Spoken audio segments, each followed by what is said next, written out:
เจ้าสวัสดีนะเจ้าวันนี้มาปะกับเบลล่าเนาะคนเมืองอู้เมืองอยู่แบบเมืองช่องอู้จ่าภาษาเมืองนะเจ้าวันนี้เบลล่าจะพามาดูการตุ๊บหนังควายจีเนาะมันจะมีอยู่4 ขั้นตอนนะเจ้าเดี๋ยวเรามาดูกันนะเจ้าขั้นตอนแรกเนาะนี่เจ้าจะไปเผาเนาะแล้วก็จะเอามาเคาะตรงนี้แล้วก็จะมาปัดตรงนี้แปรงตองนะเจ้าอันนี้แปรงตองเอาไว้ปัดเนาะแล้วก็เอามาตุ๊บแผ่นรอบนึงนะเจ้าเดี๋ยวเราไปดูวิธีทำกันเลยนะเจ้าเรามาเริ่มวิธีการเผาเลยนะเจ้าเนี่ยต้องจ่ายพัดลมไฟแห้งๆเจ้า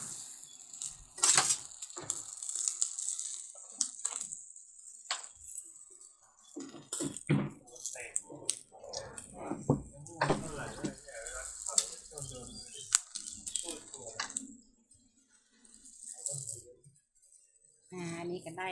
เรียบร้อยแล้วนะเจ้าถ้ามันงอเราก็แบ่งซื่อๆนะเจ้า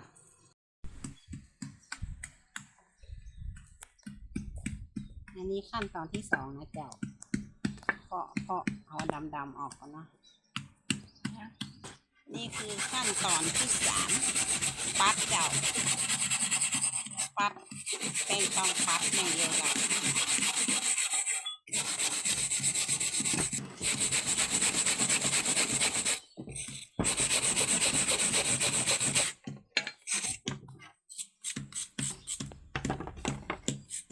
นี่ขั้นตอนที่4ขั้นตอนสุดท้ายเจ้าตุ๊บอย่างเดียวเจ้าเดี๋ยวโชว์ค้อนหน่อยเอาค้อนวางกันนะนี่คือค้อนตุ๊บหนังเจ้า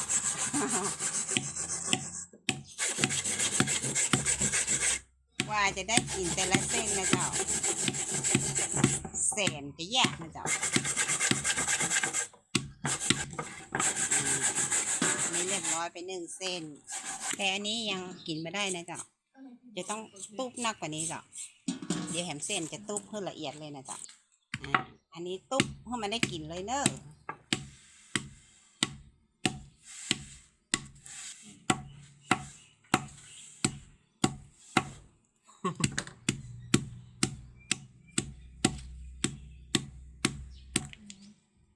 เรียบร้อย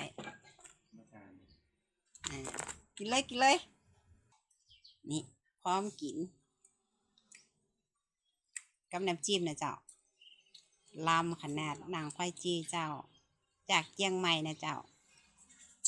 และนี่ก็คือหนังควายจีที่เราเผาเรียบร้อยแล้วนะเจ้า4 ขั้นตอนเนาะแกจะออกมาเป็นจะอี้นะเจ้าอันนี้เรียบร้อยพร้อมเสิร์ฟเลยนะเจ้ากับน้ำจิ้มคานะเจ้าสูตรไม่ล่าทำเองนะเจ้ารับรอง